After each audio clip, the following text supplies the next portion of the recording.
السلام علیکم دوستو، امید ہے کہ تمام سننے والے خیریت سے ہوں گے۔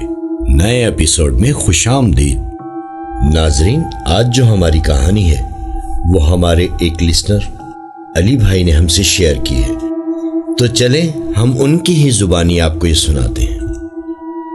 یہ سن 1991 یا 92 کی بات ہے۔ میں کراچی کے پرائیویٹ 4 اسٹار ہوٹل میں فوڈ اینڈ بیوریج کے ڈپارٹ میں کام کرتا تھا۔ میری اس ہوٹل میں ڈیوٹی ٹائمنگ شام 4 سے 12 بجے تک ہوتی تھی، اور میں ڈیوٹی پر جانے کے لیے جو بڑا سفر ہوتا تھا وہ بائی بس کیا کرتا تھا، یعنی بس سے سفر کیا کرتا تھا، اور کچھ سفر پیدل چل کر، کیونکہ مجھے بس کے لیے تقریباً 2 کلومیٹر چلنا پڑتا تھا۔ پھر میں بس میں سوار ہو کر اپنی منزل کی طرف رواں دواں ہوتا تھا، اور ایم اے جناح روڈ پر کیپری سینما کے سامنے والے روڈ پر اترتا تھا، جو سی بریز بلڈنگ پر مجھے اتارتی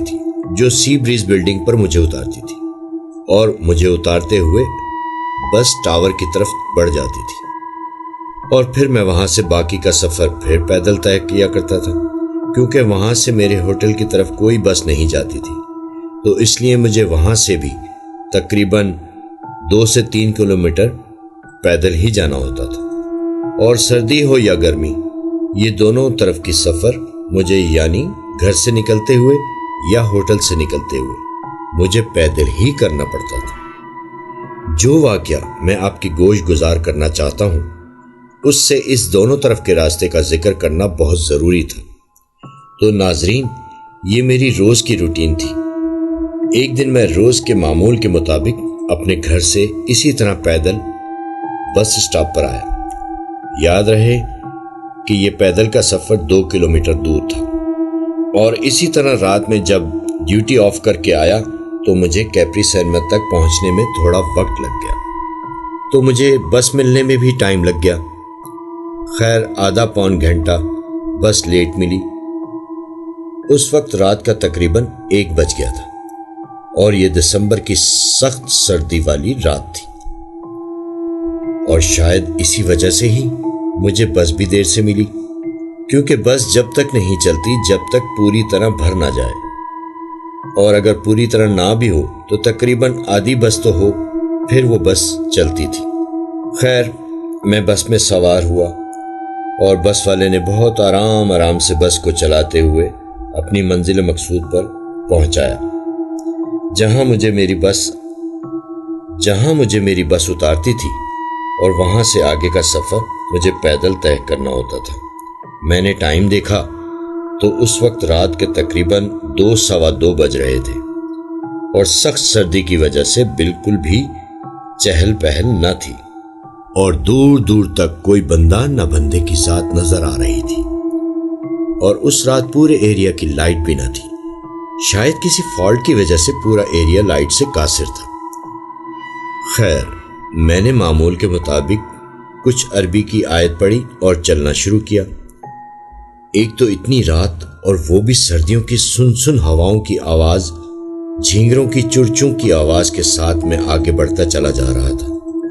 اچھا، میں یہاں ایک بات بتاتا چلوں کہ میرے والد نے ہمیں بہت سی باتیں پہلے سے سمجھا رکھی تھی، جس پر میں بہت زیادہ عمل کرتا تھا۔ پھر میں چلتا جا رہا تھا، دل میں تو خوف ہوتا ہی ہے۔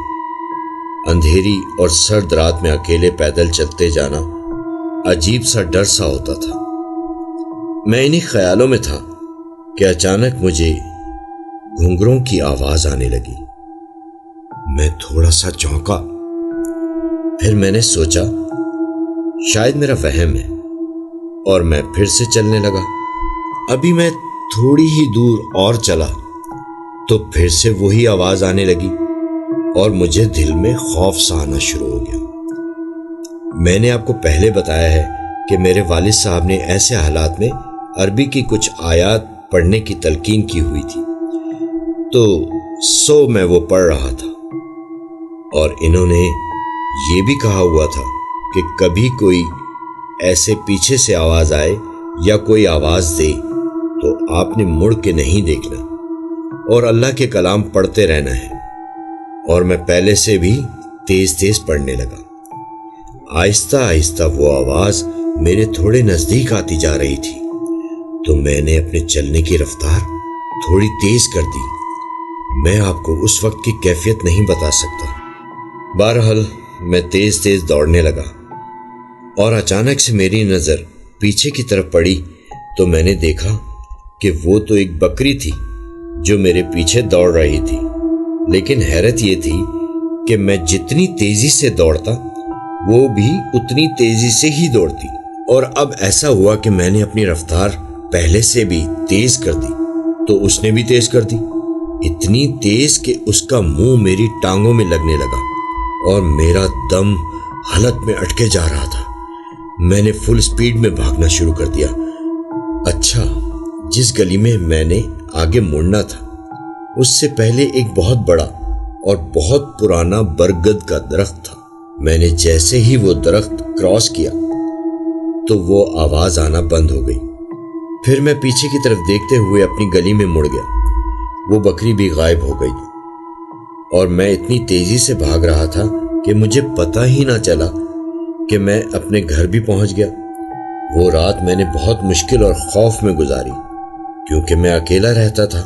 میرے والدین لاہور میں رہتے تھے۔ خیر، میں نے جیسے تیسے کر کے وہ رات گزاری۔ اگلے دن میں پھر سے اپنی روٹین کے مطابق ڈیوٹی پر جانے کی تیاری کر رہا تھا اور اس بات کا ذکر میں نے کسی سے نہیں کیا۔ سارا دن صحیح سے گزرا اور ڈیوٹی بھی بہترین گزری۔ پھر میں رات میں آف کرنے کے بعد پھر سے لیٹ ہی پہنچا جس جگہ سے مجھے بس ملا کرتی تھی، اور پھر اسی طرح میں لیٹ ہی پہنچا، اور پھر اب مجھے یہاں سے گھر تک کا سفر پیدل ہی طے کرنا تھا۔ اتفاق کی بات یہ تھی کہ آج بھی لائٹ نہیں تھی اور ہو کا عالم تھا، چاروں طرف سناٹا ہی سناٹا تھا۔ خیر، میں نے اللہ کا کلام پڑھا اور ورد کرتے کرتے آگے کی طرف بڑھنا شروع ہو گیا۔ کافی دیر کوئی بھی ناگوار واقعہ نہیں ہوا۔ میں ابھی یہ سوچ ہی رہا تھا کہ اچانک سے مجھے پھر سے وہی آواز آنے لگی، یعنی گھنگروؤں کی آواز، اور میں نے زور زور سے آیت الکرسی پڑھنا شروع کر دی اور تیز تیز قدم سے چلنے لگا۔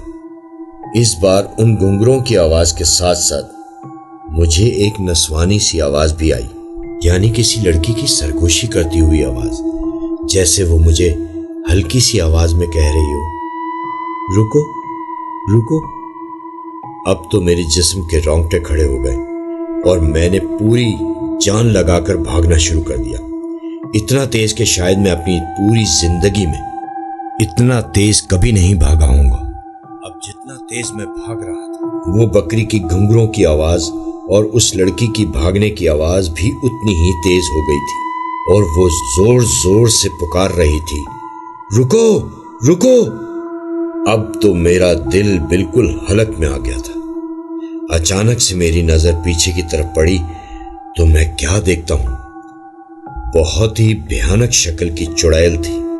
اسی اثنا میں وہ برگد کا درخت پار کر چکا تھا، اور جیسے ہی میں نے پلٹ کر دیکھا تو وہ بکری اور چڑیل دونوں غائب ہو گئے، لیکن میں ڈر سے بے ہوش ہو چکا تھا، اور جب مجھے ہوش آیا تو میں ہسپتال میں تھا، اور میرے کچھ دوست اور میرے بہن بہنوئی بھی میرے پاس کھڑے تھے، لیکن میں ابھی بھی بہت سہما ہوا تھا۔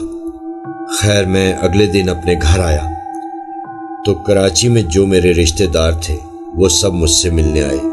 پھر سب مجھ سے یہ سارا ماجرا سن کر بہت حیران ہوئے، اور کچھ محلے کے لوگوں نے بھی میرے اس واقعے کی تائید کی، اور بعد میں علاقے کے کونسلر اور مسجد کے امام اور کچھ صاحب علم نے مل کر اس درخت کو کٹوانے کا فیصلہ لیا، کیونکہ مجھ سے پہلے بھی بہت سے لوگ اس بکری اور اس بھیانک چڑیل کا شکار ہو چکے تھے، اور پھر گورنمنٹ کی مدد سے اس درخت کو وہاں سے کٹوا کر کسی دور میدان میں لے جا کر جلا دیا۔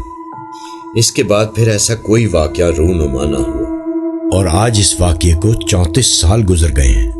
سب خوشحال زندگی بسر کر رہے ہیں، لیکن افسوس کی بات صرف یہ ہے کہ وہ میں ہی کیوں تھا جس نے اس بات کا حل نکالنے کا سوچا۔ کاش کہ کوئی اور بھی میری طرح ہوتا تو وہ بہت سی جانوں کو بچا سکتا تھا، کیونکہ اس واقعے میں بہت سے لوگ اپنی جان گنوا بیٹھے تھے، جس میں ہمارے ہی علاقے کے ایک بزرگ تھے جن کی موت بہت پر اسرار طریقے سے ہوئی تھی۔ کوئی بھی یہ سمجھ نہ سکا تھا کہ یہ کیسے ہوا۔ وہ تو دور بیٹھے ایک چوکیدار نے ہمیں بتایا کہ وہ بزرگ بہت دیر سے بھاگ رہے تھے اور اس درخت سے پہلے ہی گر گئے، اور جیسے ہی ان بزرگ کو جا کر دیکھا تو وہ اس واقعے سے اپنی جان گنوا بیٹھے تھے۔ کوئی بھی اس وقت یہ نہ سمجھ سکا کہ ان کو کیا ہوا ہے، مگر سب کے ذہن میں یہی بات چل رہی تھی کہ آخر اسی راستے میں یہ پر اسرار موتیں کیوں ہو رہی ہیں۔ ناظرین، علی بھائی نے ہمیں بہت سے واقعات بتائے اور وہ تمام واقعات بالکل ویسے ہی تھے جس طرح کا واقعہ ان کے ساتھ پیش آیا، لیکن بس وہ کہتے ہیں نا کہ ہر چیز کا ایک وقت ہوتا ہے، اور اس واقعے کا اختتام علی بھائی بنے، جن کی وجہ سے کئی معصوم لوگوں کی جان بچ گئی، ورنہ نہ جانے آج تک کتنے ہی لوگ اس حادثے کا شکار ہو سکتے تھے۔ تو دوستو، ہمیں اس واقعے سے سیکھنے کو ملتا ہے کہ سب سے پہلے تو اپنے والدین کی بات سننی چاہیے، جیسے علی بھائی نے سنی اور اس پر عمل کیا، اور بالکل یہ واضح ہے کہ ان کو اس واقعے میں آیت الکرسی نے بچایا، ورنہ تو بہت سے لوگ ڈر جانے کی حالت میں کچھ بھی نہیں کر پاتے اور مارے جاتے ہیں۔ میں امید کرتا ہوں کہ آپ کو یہ کہانی ضرور پسند آئی ہوگی۔ ایسی ہی کہانیاں سننے کے لیے ہمارے چینل کو سبسکرائب کریں اور ساتھ ہی لگے بیل آئیکن کو پریس کریں۔ اب آپ سے ہماری ملاقات ہوگی نئے ایپیسوڈ میں۔ جب تک کے لیے اپنا بہت خیال رکھیں۔ اللہ حافظ۔